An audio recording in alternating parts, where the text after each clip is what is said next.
Kachi grabbed the stranger's tie with both fists and yanked him backward out of the women's bathroom. "Can you read, or is literacy optional where you come from?" she demanded, pointing at the female sign on the door. The handsome Korean man she'd just dragged into the hallway like a misbehaving child simply smiled and said, "You look cute when you're angry." She was about to punch him when her name was called for her keynote speech. What Kachi didn't know was that the man she'd just humiliated was Hajun, a billionaire CEO and mafia boss who usually had people killed for touching his suit, and he had just decided that instead of a punch, she was getting a wedding ring. If you're loving this already, smash that subscribe button and hit the notification bell so you never miss a story. Trust me, this one gets wild. Now let's get into it. Kachi had learned to survive in silence. For 3 years, she'd watched her boss, Richard Chen, steal her ideas, claim her projects, and accept praise for work that bore her fingerprints. Every presentation she wrote became his victory. Every innovation she designed became his genius. And every promotion she deserved went to someone else, while Richard patted himself on the back for developing talent. Today was supposed to be different. Today, she was the keynote speaker at the Global Innovation Conference. Her name on the program, her research, her moment. 20 slides, 6 months of work, and enough innovation to change their entire industry. But that morning, Richard had pulled her aside with his usual condescending smile. "Just remember, Kachi, you're representing the company today? That means you're representing me. Don't make me look bad." As if he'd contributed a single comma to her presentation, as if he deserved any credit at all. She stood in the women's bathroom now, adjusting her blazer and checking her makeup one final time. Her hands trembled slightly, not from nerves, but from pure rage. She took a deep breath, applied one more swipe of lipstick, and then the bathroom door flew open with such force it slammed against the wall. Kachi spun around, lipstick frozen mid-air. A man stood in the doorway. Tall, devastatingly handsome. Sharp black suit that probably cost more than a house in Banana Island. Dark hair styled with precision. And completely, utterly oblivious to the giant female symbol on the door he'd just ignored. He walked in like he owned the place, heading straight for the sink and pulling out his phone. Kachi's shock transformed into fury in exactly 2 seconds. She marched toward him, grabbed his silk tie with both hands and yanked hard. "What the hell do you think you're doing?" He looked up, startled. "What?" She didn't let him finish. She dragged him backward by his tie, pulling him toward the door. He was taller and certainly stronger, but surprise made him stumble after her like a confused puppy. "Out, now!" She shoved him into the hallway, then pointed at the sign on the door.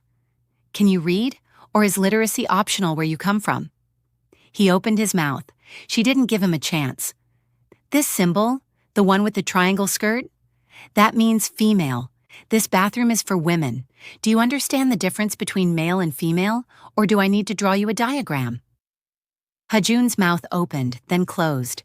His dark eyes studied her with an intensity that should have warned her she was playing with fire, but Kachi was too angry to notice. "The men's room is down the hall, 20 feet that way. Big boy bathroom with urinals. Do you know what urinals are?" They're the things men use when they go to the correct bathroom, the one marked for their gender. Are we clear?" She stood there, hands on her hips, breathing hard, waiting for an apology or excuse or literally anything except what came out of his mouth next. "You look cute when you're angry." Kachi blinked. "What did you just—" "Cute. You look cute." Her hand actually formed a fist. She was about to demonstrate exactly how cute her right hook was when a voice called from the corridor. "Miss Kachi, 5 minutes to your keynote." She glared at him one final time. "Learn to read, idiot." Then she turned on her heel and walked away, leaving him standing in the hallway with the most peculiar expression on his face. Hajun watched her go, a smile spreading across his features that would have terrified anyone who knew him. Behind him, 2 men in black suits approached quickly. His head of security, Tae-won, and his second, Jae-sung, both looking alarmed. "Sir, should we handle her?" Tae-won asked carefully. Jae-sung added, "Want us to teach her some manners?" Hajun's smile didn't fade. If anything, it deepened into something almost dangerous. "Find out everything about her. Name, job, address, favorite color, everything." Taewon blinked. Sir? You heard me. Hajun adjusted his tie, the same tie she'd grabbed and yanked like he was a misbehaving child, and walked toward the conference hall. Cute doesn't even begin to cover it, he muttered to himself, and for the first time in years, Kang Hajun felt something other than cold calculation. He felt alive. The conference hall was packed with 500 industry leaders, investors, and executives. At the back of the room, Richard sat with the other senior management, already preparing to accept congratulations for his team's work. Kachi took the stage, her anger from the bathroom incident sharpening her focus into a razor's edge. Good afternoon. Today I'm going to talk about innovation that matters. Not buzzwords, not trends. Real change that impacts real people. She clicked to her first slide, and that's when she saw him. Third row, center seat, the bathroom idiot. He wasn't just sitting there. He was staring at her with an intensity that made her skin prickle. True innovation requires courage. It requires... He blew her a kiss. Slow, deliberate, his eyes never leaving hers. Kachi's eye twitched. It requires focus and... Another kiss, this time with a little smirk that made her want to throw her clicker at his perfect face. And the ability to ignore distractions from people who clearly have too much time and too little sense. A ripple of confused laughter ran through the audience. Hajun's smile widened. He blew another kiss. Kachi powered through her presentation with gritted teeth, and every few minutes, there he was. Another blown kiss, another smirk, like they were sharing some private joke. They were not sharing anything. She was plotting his murder in increasingly creative ways. At the back of the hall, Taewon leaned toward Hajun. Sir, we're here for Richard Chen. He took 40% of the Busan deal proceeds. You said we'd handle it today. Hajun responded, not taking his eyes off Kachi. Jae-sung tried next. You want us to take him outside after the conference? No. Both bodyguards froze. Sir? Hajun watched Kachi command the stage with the same fire she'd used to lecture him in the hallway. Today is a good day. I don't want to ruin my mood. Taewon and Jae-sung exchanged worried glances. But sir, he stole from you, from the organization. Taewon pressed carefully. I said no, we'll deal with Chen another time. Today... Hajun blew another kiss toward the stage. Today is for more important things. Jae-sung muttered to Taewon. He's lost his mind. Taewon muttered back, or found something worse. Hajun heard them both. He didn't care. From the moment she'd grabbed his tie, looked him in the eye without a trace of fear, and lectured him like he was a confused child who couldn't read basic signs, something had shifted in his chest. He'd built an empire on fear and respect. People bowed, they trembled, they obeyed. She'd dragged him by his tie and asked if he understood the difference between male and female. Hajun had never wanted anything more in his entire life. I'm going to marry you, he whispered to himself, watching her on stage. It wasn't a question. It wasn't even a hope. It was a decision. And Kang Hajun always got what he decided to have. When Kachi stepped off the stage to polite applause, she gathered her materials and noticed something strange. Richard, who had been sitting confidently at the back with senior management, had gone completely pale. His hands shook as he fumbled with his phone. Sweat beaded on his forehead despite the air conditioning. She followed his terrified gaze to the third row, to Hajun, the bathroom idiot who'd been blowing kisses throughout her presentation. Richard looked like he'd seen a ghost. No, worse, he looked like he'd seen death itself. Hajun noticed Richard staring and gave him a small, cold smile, just a slight curve of his lips. Nothing more. But Richard flinched like he'd been struck. He grabbed his briefcase with trembling hands and practically ran toward the exit, abandoning his usual post-conference schmoozing entirely. Kachi watched this bizarre interaction, confused. Why would her boss be terrified of the kiss-blowing bathroom invader? But before she could process it further, Richard doubled back, apparently forcing himself to maintain appearances despite his obvious fear. He intercepted her with his usual condescending smile, though his voice was slightly unsteady. Excellent work, Kachi. Really excellent. I'll make sure the board knows how well my team performed. Your team? Kachi's voice was flat. Our team, same thing. Richard was already scrolling through his phone, not even looking at her. "I'll be taking the investor meetings this afternoon. You can handle the cleanup here." Of course he would. Of course. Understood, Kachi said, because what else could she say?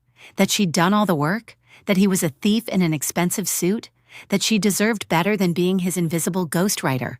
Richard walked away, already on his phone taking credit for her brilliance. Kachi wanted to scream, or quit, or both. Instead, she gathered her materials and headed for the exit, completely unaware that outside the building, Taewon was on the phone. "Sir, we have everything. Her name is Kachi Richardson, works at Chen Global Innovations, lives in Oakmont District, no family in the city, no boyfriend. She..." "Address?" Hajun's voice cut through. "Sir? Her home address. Send it to me." "Yes, sir." Taewon hung up and looked at Jae-sung with genuine concern. "This is bad. This is very bad," Jae-sung agreed. "Should we warn her?" "Warn her about what? That our boss, the most dangerous man in 3 countries, has decided she's his future wife because she yelled at him in a bathroom?" Jae-sung considered this. Point taken. They watched Kachi get into her sleek Audi and drive away, completely unaware that her life had just been turned upside down by a man she'd called an idiot, a man who was currently ordering black roses, 100 of them. The next morning, Kachi woke up to her doorbell ringing insistently. She stumbled to the door in her pajamas, expecting a package, or maybe her elderly neighbor Mrs. Chen, who sometimes needed help with her computer.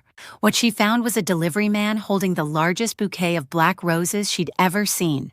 Behind him were more delivery men, and more bouquets. "Kachi Richardson?" the first man asked. "Yes." "Delivery for you." He handed her a card and stepped aside. Kachi watched in growing horror as 6 delivery men carried in 100 black roses, filling her small apartment until it looked like a Gothic funeral home. When they finally left, she opened the card with shaking hands. "For the woman who taught me the difference between male and female.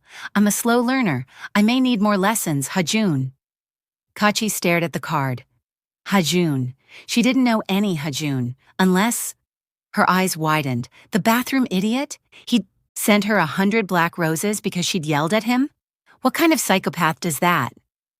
She looked around her apartment, now buried in expensive black roses, and made a decision. She took a photo, posted them on her selling app, and within 3 hours had sold every single bouquet. The money paid her rent for 6 months. Problem solved.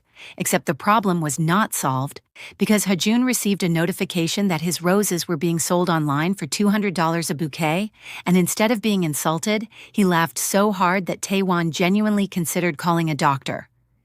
"She sold them," Hajun wheezed, wiping tears from his eyes. "She sold my roses." "Yes, sir," Taewon said carefully. "She's perfect." "Sir, perhaps we should reconsider." "Get the car, we're going to her office." At Chen Global Innovations, Kachi was having the worst day of her career, which was saying something. Richard had just announced in the morning meeting that his presentation had secured 3 major investors, and he'd be leading the new projects personally. He'd thanked the team with a vague wave that somehow managed to exclude Kachi entirely, despite her sitting right there. She was back at her desk, contemplating whether prison time for assault was worth it, when security called. "Ms. Richardson, there's a gentleman here to see you. Says he's your fiancé?" Kachi's brain short-circuited. "My what?" "Your fiancé. Should I send him up?" "I don't have a..." But she knew. Somehow she knew exactly who it was. "Don't send him anywhere. I'm coming down." She took the elevator to the lobby, her anger building with each descending floor. Sure enough, there he was, the bathroom idiot, Hajun, standing in her office lobby in another obscenely expensive suit, surrounded by security guards who looked deeply uncomfortable and smiling at her like they were old friends. If you're wondering what Kachi does next, make sure you're subscribed because this story is about to get absolutely insane. Drop a like if you're Team Kachi and comment whether you think she should have sold those roses or kept them. Now back to the story. "Fiancé?" Kachi hissed as she marched up to him. "Fiancé?" "Hello, darling." Hajun said warmly, like she hadn't just screeched at him. I was in the neighborhood and thought I'd take you to lunch. We are not engaged. We don't even know each other. You're the idiot who can't read bathroom signs. The security guard's eyes widened. No one had ever heard anyone call a visitor an idiot, let alone this particular visitor who radiated danger like a nuclear reactor radiated heat. Hajun's smile didn't falter. You sold my roses. They were my roses once you gave them to me. I can do whatever I want with them. I know, it was brilliant, very practical. He seemed genuinely delighted. Most women would have kept them. Most women don't have rent to pay. You don't have to worry about rent anymore, as my fiancé. I am not your fiancé. Keiichi's voice echoed through the lobby. Several employees had stopped to stare. This was going to be all over the office by lunch. Hajun stepped closer, and suddenly the playfulness in his eyes shifted into something darker, more intense. Not yet, he said quietly, so only she could hear. But you will be. You're insane. Probably. He tilted his head, studying her like she was a puzzle he was enjoying solving. Have lunch with me. No. Dinner then. No. Coffee? Are you deaf as well as illiterate? I'm very literate, actually. I have 3 degrees, but I'd happily play stupid if it means you'll grab my tie and drag me around again. His smile turned wicked. I quite enjoyed that. Keiichi's face burned. You're a pervert. I'm a man who knows what he wants, and I want you. Well, you can't have me. I'm not for sale, and unlike your roses, I'm not interested in being claimed by some random stranger who can't follow basic signs. I'm not a stranger. I'm Hajun, and you're Kachi. See? Not strangers anymore. That's not how this works. Then explain how it works. Slowly. Use small words. I'm a slow learner, remember? He was openly teasing her now, and the infuriating part was that he seemed to be having the time of his life. Kachi took a deep breath, trying to find calm. She failed. Listen very carefully. I don't know who you are or what you think this is, but I'm not interested. I have a job. I have a life. I don't have time for whatever game you're playing. So take your roses, take your marriage delusions, and leave me alone. Hajun listened patiently, and when she finished, he simply said, No. No? No, I'll send different flowers tomorrow. What's your favorite color? I'm not telling you my favorite color. I'll guess then. Is it blue? You seem like a blue person. It's not. Kachi caught herself. I'm not doing this. Security, please escort this man out. The security guards looked at Hajun nervously. Something about him made them very reluctant to touch him. Hajun noticed their hesitation and took pity on them. I'll leave, for now. He pulled out a business card and tucked it into Kachi's blazer pocket before she could stop him. When you're ready to discuss our engagement, call me. There is no engagement. Not yet, he repeated, his eyes sparkling with amusement and something deeper, something that made her pulse race despite her anger. But there will be. I'm a very patient man, Kachi, and I always get what I want. Then he turned and walked out, leaving her standing in the lobby, furious and flustered and completely confused about what had just happened. Behind her, Richard's voice cut through her thoughts. Kachi, my office, now. Her day was about to get worse. Richard closed his office door and turned to her with cold eyes. What was that circus in the lobby? Nothing, a misunderstanding. A misunderstanding that had you screaming at a visitor in front of half the company? Richard crossed his arms. I've invested 3 years in training you, Kachi. I've given you opportunities. And this is how you repay me? By creating drama and embarrassing the company? Kachi's jaw clenched. Training her? He'd stolen from her. Opportunities? He'd blocked every promotion she deserved. But she said none of this. She needed this job. She needed the paycheck. It won't happen again. See that it doesn't. You're on thin ice, Kachi. Very thin ice. Richard dismissed her with a wave. She walked back to her desk, pulled out Hajun's business card from her pocket, and stared at it. Kang Hajun, CEO Kang International, and below that, a phone number. She should throw it away. She should block him. She should forget the bathroom incident, the roses, the insane fiancé claim, all of it. Instead, she tucked the card into her wallet and got back to work on a project Richard would inevitably claim as his own. For the next week, Hajun made his presence known in ways that ranged from annoying to absolutely unhinged. On Tuesday, blue roses arrived at her office. 50 of them. She sold those too. On Wednesday, he had lunch delivered to her desk from the most expensive restaurant in the city. She gave it to the interns, who thought she was the nicest person alive. On Thursday, he sent a string quartet to play outside her office building during lunch. She had to call the police to make them stop. On Friday, he bought a billboard across from her apartment that read, "K-Chi, have dinner with me, Hajun." She nearly had a stroke. "He's escalating," her coworker Jenny said, staring at the billboard. "This is either the most romantic thing I've ever seen or the scariest." "It's scary," Kachi said firmly. "Definitely scary." "Are you sure? Because he's really handsome and clearly rich." "He's a stalker." "A very persistent stalker," Jenny mused. "What are you going to do?" Kachi looked at the billboard, at her phone where Hajun's number sat in her wallet, and made a decision. She was going to call him. Not because she was interested, not because his ridiculous gestures were working, but because she needed to tell him, clearly and directly, to leave her alone. She dialed the number. He answered on the first ring. "Kachi." Just her name. Said like that in his deep voice, it sounded different. Intimate. She shook off the feeling. "Take down the billboard." "Have dinner with me." "No." "Then the billboard stays." "You're blackmailing me into a date?" "I'm negotiating. There's a difference." "There's really not. 1 dinner, 2 hours, public place of your choosing, and I'll take down the billboard, stop sending flowers, and give you space." Kachi hesitated. "You promise?" "I promise that I'll take down the billboard and stop sending flowers." "And give me space?" "I said what I said." "You're impossible." "Is that a yes?" She should say no, she should. Hang up. She should block his number and move apartments and possibly change her name. Instead, she heard herself say, 1 dinner, 2 hours, and then you leave me alone.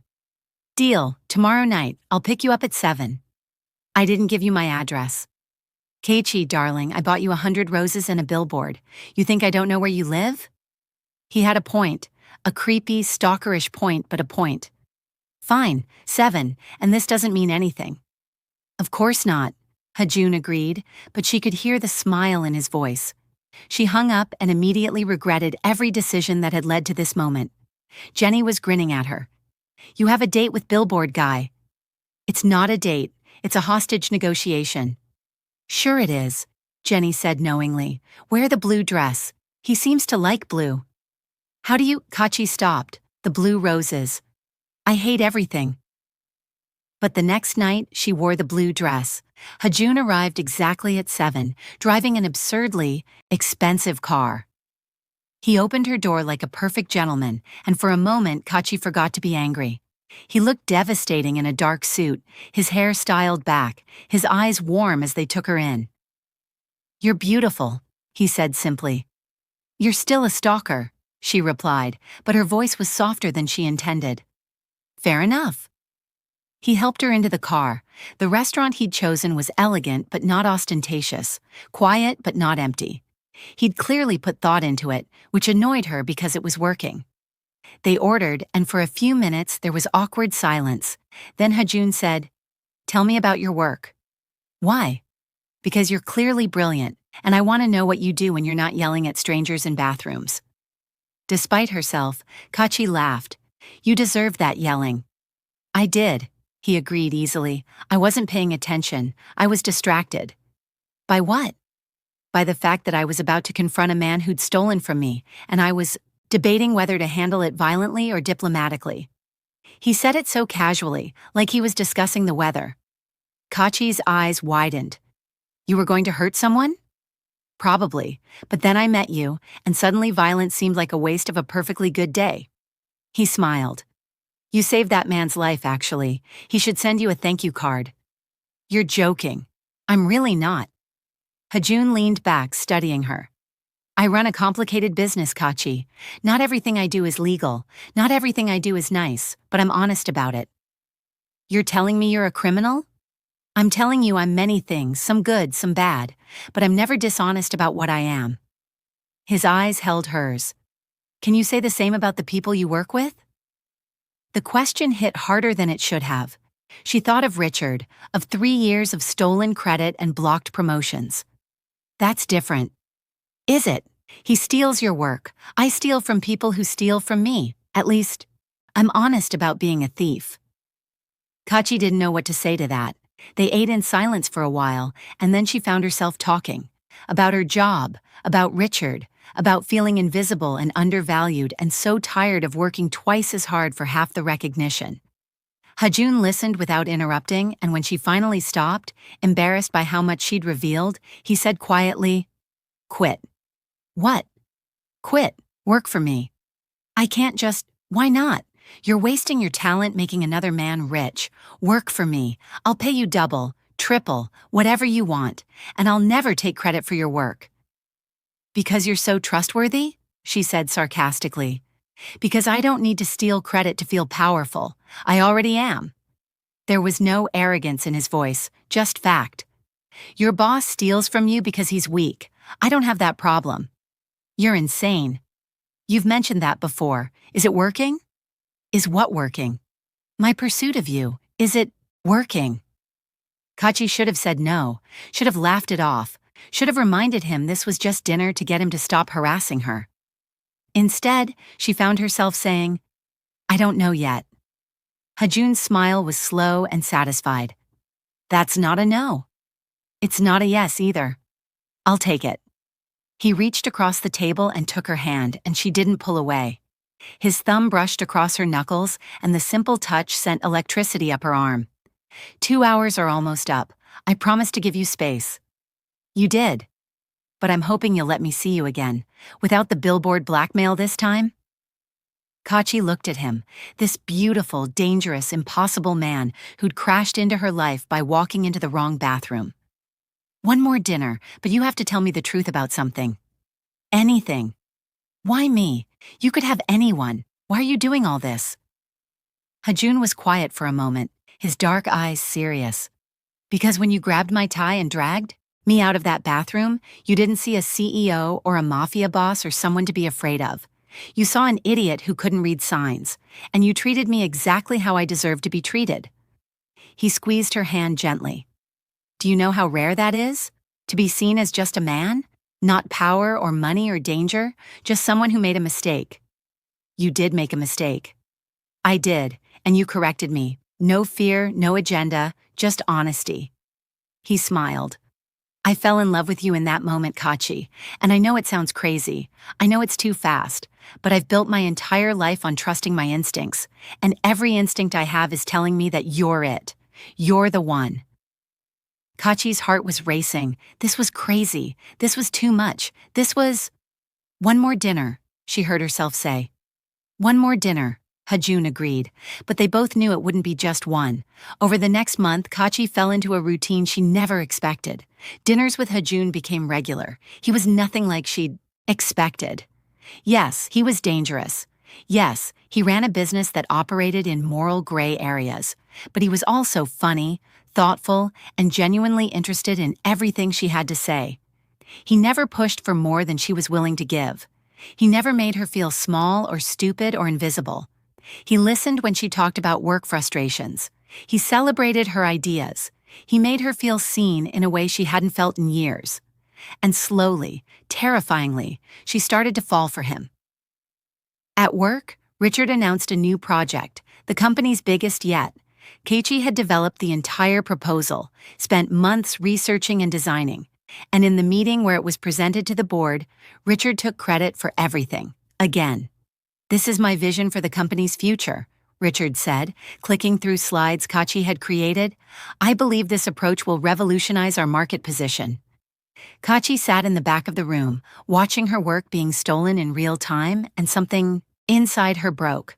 Not shattered, just broke cleanly, like a bone that had been fractured too many times and finally snapped. After the meeting, she walked into Richard's office and quit. Just like that. No speech, no drama, just, "I'm done. You can have my resignation in writing by tomorrow." Richard laughed. You're bluffing, you need this job. I needed respect. I needed recognition. I needed to work for someone who valued me. I never needed this job. She walked out, leaving Richard staring after her in shock. She called Hajun from the parking lot. I quit. Good, I'm proud of you. I don't have another job lined up. Do you want one? Are you offering? Always, but only if you want it. No pressure. You can take time, figure out what you want to do. I'll support you either way. Kachi sat in her car, processing the fact that she'd just quit her job, and instead of panicking, she felt free. I think I want to start my own consulting firm, use my expertise to help companies that actually deserve it. Then that's what you'll do. I'll invest. Hajun. As a business investor, not as your boyfriend. Completely professional. You'll pay me back with interest. Standard terms. Boyfriend? She asked quietly. There was a pause. Is that okay? Can I call myself that? Kachi thought about the last month. The dinners, the conversations, the way he made her laugh, the way he looked at her like she was the most important person in the world. Yeah, she said, that's okay. She could hear his smile through the phone. Come over, let's celebrate your freedom. Okay. When she arrived at Hajun's penthouse apartment, she found him already popping champagne. They toasted to new beginnings, and then he pulled her close and kissed her for the first time. It was gentle and deep and perfect, and when they finally broke apart, Hajun whispered, I love you. You barely know me. I know enough. I know you're brave, you're brilliant, you're kind. You sell roses to pay rent instead of keeping expensive gifts. You drag strangers by their ties when they can't read signs. You're perfect. I'm not perfect. You're perfect for me. He kissed her again. You don't have to say it back. I just needed you to know. But Kachi realized she wanted to say it back, wanted to take this leap with this impossible, wonderful, dangerous man. I love you too. Hajun's smile was incandescent. Yeah? Yeah, even though you're a stalker who bought me a billboard. Best investment I ever made. They spent the night talking about her business plans, his legitimate ventures that could help her, and somewhere around midnight, just being together. No pressure, no expectations. Just two people who'd found each other in the most ridiculous way possible. 3 months later, Kachi's consulting firm was thriving. She had clients who valued her expertise and paid her what she was worth. Hajun had invested as promised with completely professional terms, though he also celebrated every success like it was his own. Richard's company, meanwhile, had faltered without Kachi's innovations. The big project he'd stolen credit for failed spectacularly because he didn't actually understand the work. He was demoted, and the poetic justice was so satisfying that Kachi almost felt bad for him. Almost. She and Hajun moved in together, and she learned to navigate his complicated world. She met his associates, understood his business, and slowly became part of his life in a way that felt natural despite how unusual it all was. One evening, Hajun came home looking serious. I need to tell you something.